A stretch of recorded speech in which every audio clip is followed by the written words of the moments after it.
Hello everyone. आज हम जो टॉपिक स्टडी कर रहे हैं बहुत ही बेसिक और बहुत ही इंटरेस्टिंग टॉपिक है, दैट इज़ फ्रिक्शन। तो व्हाट इज़ अ फ्रिक्शन? हमने सुना होगा फ्रिक्शन के यूजेस। कह रहे गाड़ी रोड पे चल रही है तो there is a friction between the tyres of the vehicle and the road. अगर ह्यूमन बीइंग्स वॉक कर रहे हैं तो it is due to friction. Motion of locomotive on rails, it is also due to friction. Transmission of power by belts, gears, it is also due to friction. तो ये सारे friction के uses है। Actual में when two surfaces are in contact, then there are some roughness and irregularities जो कि हम आई से डिटेक्ट नहीं कर सकते। तो अगर हम उसको माइक्रोस्कोप से सरफेस को स्टडी करते हैं तो we can see there are roughness and irregularities. तो उससे क्या होता है, उससे there is certain degree of interlocking. Clear? तो whenever one block moves or tends to move on other, then it resists, basically due to the interlocking property of the projecting particles. So this opposing force which acts in the opposite direction of the movement of the block is called as force of friction or simply friction. Clear? So next is the limiting friction. What is a limiting friction? Now consider that a body of weight W is lying on a rough horizontal body. तो इस case में एक तो weight downward act कर रहा है और उसके ऑपोजिट एक्ट कर रहा है नॉर्मल रिएक्शन। क्लियर? तो अगर हम बॉडी को पुश कर रहे हैं विद सर्टेन फोर्स तो उसके ऑपोजिट एक फोर्स लगेगी जिसे हम फ्रिक्शन कहते हैं, फोर्स ऑफ फ्रिक्शन। क्लियर? तो वो बॉडी तब तक मूव नहीं करेगी जब तक उसकी वैल्यू ज़्यादा होगी as compare to limiting friction. Clear? So the maximum friction force that can be developed at the contact surface when body is just on the point of moving is called the limiting force of friction. So this is the basic concept of limiting friction.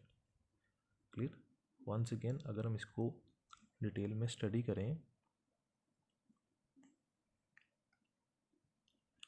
now initially अगर हम force apply कर रहे हैं on the right side तो वो force balance होगी force of friction F1 जो कि ऑपोजिट डायरेक्शन में एक्ट करेगी। क्लियर? अगर हम ये अप्लाइड फोर्स को इंक्रीज करते हैं तो still it is found that it is in equilibrium, means कि जो फोर्स ऑफ फ्रिक्शन है वो भी इंक्रीज करेगी और जो हम फोर्स राइट साइड को अप्लाई कर रहे हैं उसके इक्वल ही फोर्स लेफ्ट साइड को एक्ट कर रही है। Clear? But however there is a limit beyond which the force of friction can not increase. एक लिमिट है जिसकी आगे force of friction can not increase itself. After this any increase in the applied effort will not lead to any further increase in the force of friction. Thus, the body will begin to move in the direction of applied force. So this maximum value of frictional force which comes into play when a body just begins to slide over the surface of other body is known as the limiting force of friction. Clear? तो कहने का मतलब है कि When the applied force is less than the limiting friction, the body will remain at rest, and the friction comes into play is called static friction. So this is all about limiting friction. Next is the types of friction. तो basically हमारे पास दो friction के types है, static friction and dynamic friction. Static is the friction experienced by a body when it is at rest. अगर एक object rest में हम उसको पुश करेंगे तो बेसिकली वो एक स्टैटिक फ्रिक्शन की एग्जांपल है. Dynamic friction is the friction experienced by a body when it is in motion. तो जो डायनामिक है वो आगे दो टाइप्स की फ्रिक्शन है, sliding friction and rolling friction. Sliding is the friction experienced bye a body when it slides over another body, and rolling is the friction experienced by a body when it rolls over another body. Clear? So this is the diagram. You can see from the diagram there is no motion, there is static friction, then sliding motion, sliding friction, and when there is rolling motion, there is rolling friction. Now what is angle of friction? Now the angle between normal reaction and resultant force is called angle of friction. It is also called limiting angle of friction. तो हमारे पास एक block है, उसके right side में force apply कर रहे हैं, उसके ऑपोजिट लिमिटिंग फ्रिक्शन एक्ट कर रही है. Downward is the weight of the block and upward is the normal reaction. Clear? And then there is a resultant force also. So जो angle बन रहा है resultant force और normal reaction के बीच में, हम उसे कहते हैं angle of friction. Next is the coefficient of friction. Now it is the ratio of limiting friction and normal reaction between two bodies. So mathematically it is mu equals to F upon N. Next is the angle of repose. Now what is angle of repose? Now consider that a body having weight W is resting on an inclined plane. Now if the angle of inclination, that is phi, of the plane to the horizontal is such that the body begins to move down the plane, then the angle is known as angle of repose. तो phi angle को बोलेंगे angle of repose.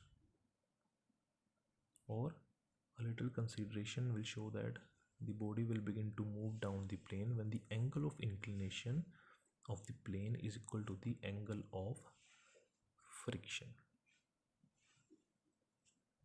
So this is about the angle of repose. Then there are laws of friction. Now according to law of static friction, the friction force always acts in a direction opposite to that in which the body tends to move.